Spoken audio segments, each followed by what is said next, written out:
My first question is, why is it important for company leaders to seek employee feedback about their successes and challenges? And what should leaders do with the feedback they obtain? For my response, I put, it's important for company leaders to seek employee feedback about their successes and challenges because the employees bring very valuable contributions to the organization. Examples of these very valuable employee contributions specific to the question included of if product slash services are selling well, of if there can be something done to improve the product slash services themselves, of if morale is affecting the business, and of if the overall business process is fair. Employees often have more potential to spot problems since they are directly conducting the daily operations of the actual business. If company leaders ignore their employees, then they are directly ignoring the people who know more of the problems that are going on within the business. Company leaders can't ignore employees, not just from it being ethically wrong, but also because they would be losing key knowledge of how to fix slash improve a problem within the company. If company leaders learn about employee successes, then they can know what specifically gets their employees feeling good and motivated. Company leaders can use this information to pair these incentives up with those of the business, resulting in the business model getting better. If company leaders learn about employee challenges, then the company leaders can learn about how to ease these challenges as much as possible so that the job gets easier for employees and morale goes up. The company leaders could also use employee challenges in a positive way by pairing up the needed challenges with positive company incentives so that at least the challenges are being rewarded for being done. With the feedback company leaders obtain, they should use it to improve the business overall, but specifically, they should use this for the employees, in my opinion. I say this because the employees are the ones who are directly running the business itself. If you don't satisfy your employees, then you are likely to disappoint them and to hurt the overall employee company performance. I'd say an example of, or just a simple example of employees running the businesses. Let's say a pizza store. This management is like keeping track of the numbers, but in reality, the people who are actually cutting the pizza and like handing it out, that's the actual employees. So it's important to treat them well because not just ethically, but because they're actually like running the business itself too. Company leaders could use feedback to improve the business for employees by implementing a democracy-based voting system,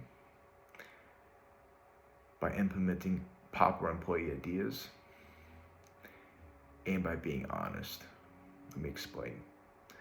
Implementing employee ideas and implementing a democracy-based voting system will make the employee feel heard and respected, while being honest will make the employee feel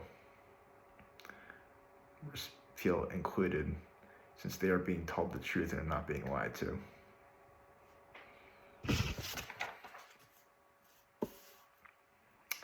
My second question, why is it necessary or desirable for employees to understand how and why a company change is taking place? To what extent do you think this best practice is actually followed in the real world? For my response, I put, it's necessary and desirable for employees to understand how and why a company change is taking place, because this will reduce complaints and make the employees buy into the new company-wide changes. If employees don't understand a new change, then they could have issues since they could think the change was the wrong move. Additionally, employees not understanding a new change could result in them overthinking and assuming that they're about to be laid off, which is a terrible scenario. This could cause mass panic in the company and wrongly result in people leaving and making the fake rumor grow only more, which only makes the company fall apart even more. Employees could too be thinking management is incompetent from the new changes and could want to leave because they think the company has bad leadership and is just incompetent. And nobody wants to be a part of a company that's not going to go anywhere.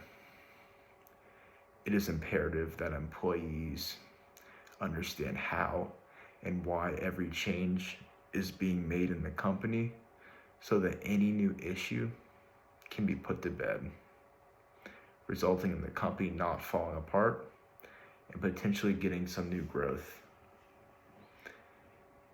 So it's very important to tell employees why and how changes are happening. Common sense, but specifically it's very important.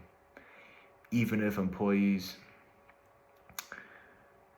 didn't agree with the changes, they at least could still trust management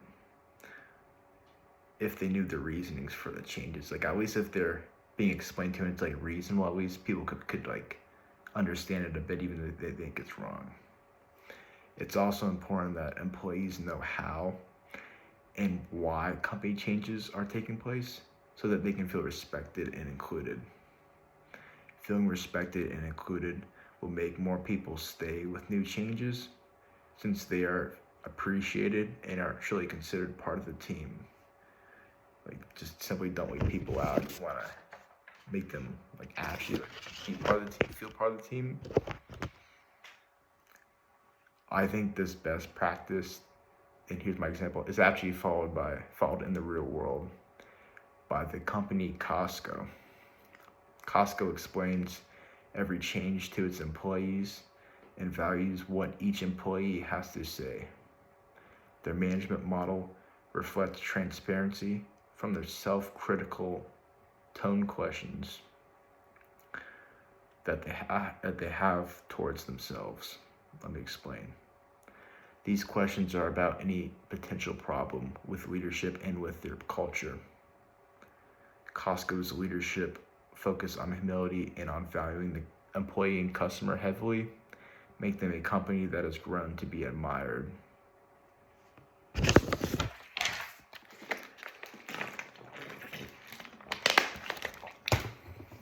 And for my third question, do you think that promoting a communal culture is compatible with promoting company diversity? Why or why not? So for my response, I think promoting a communal culture isn't compatible with promoting diversity, since a communal culture has people of the same listed traits, whereas different cultures have people with different listed traits.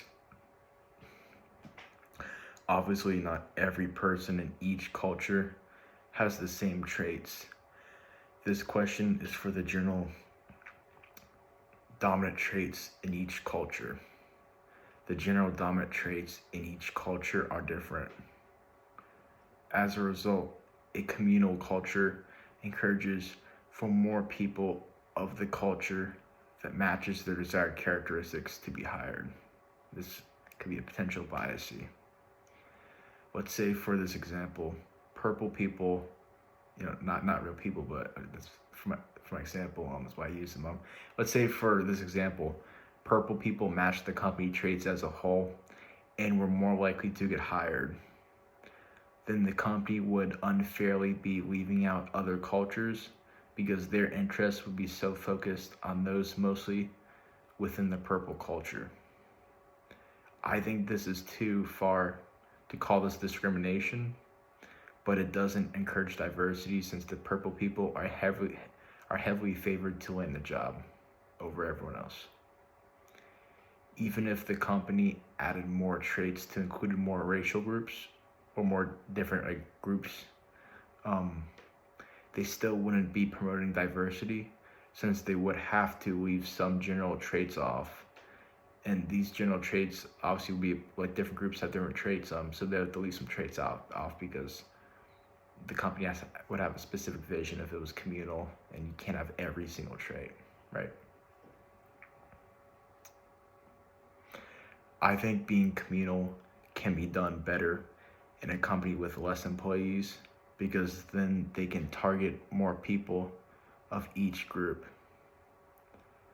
I just think this is a rough problem generally for diversity of those in a large company. In a large company, you can't hide behind the slim amount of communal diversity options since you need a lot of employees. A lot of these employees would be hired from the purple group. So let me explain about this. So let's say there's three different groups. There's purple, there's purple, green, and there's blue. These are all different racial groups. Let's say well, obviously purple has the most amount of people, but blue and green are similar, but you're gonna have to leave some people from blue and purple, not blue and purple, blue and green out, because realistically you can't hire all these people, because unless you get like all of them of the same traits, which isn't gonna happen because there's just too many jobs, you're not gonna be able to have enough diversity. So that's why it's a problem. And that's my specific example for that. And for my last question, do different cultures experience high power or low power distance in business as a reflection of their mode of political governance? Explain your answer. For my response, I think different cultures experience high power and low power distance in business from the reflection of their individual political governance influencing each culture. So I essentially think the beliefs really just influence why a company is high power, low power, and I'll explain that very soon. For example, countries with real democracies tend to have more low power distance because the ideas of democracy requires for everyone to have influence, whereas countries with less individuals, say, and more total control tend to have more high power distance because they only want for those in charge to have a say. Regarding the most low power distance country, the United States, they are specifically the highest in low power in my opinion, since they allow for the greatest amount of criticism from its specific citizens. This criticism allows for more openness. More criticism results in leaders having to check themselves more often, which results in more people having power.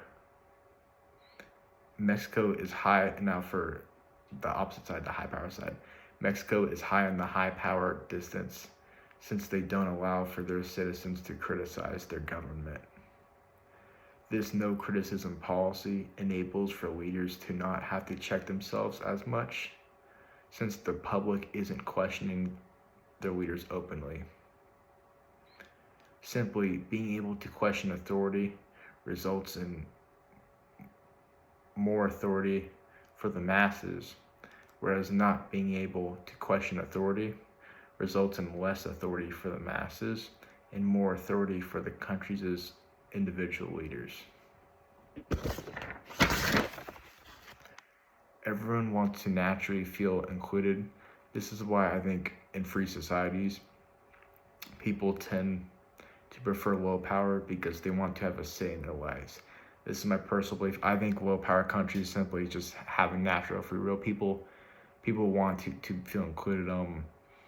People don't want to just feel like they're like a piece being moved. Like, oh, it's only upper management that deserves to be rewarded. Like, I don't think most people like feel that. Most people want to be acknowledged. So I think naturally, not in every case, but generally in most cases of countries having freedom, people want to choose to be in low power situations because they want to have a say and will have more of a say and have more influence.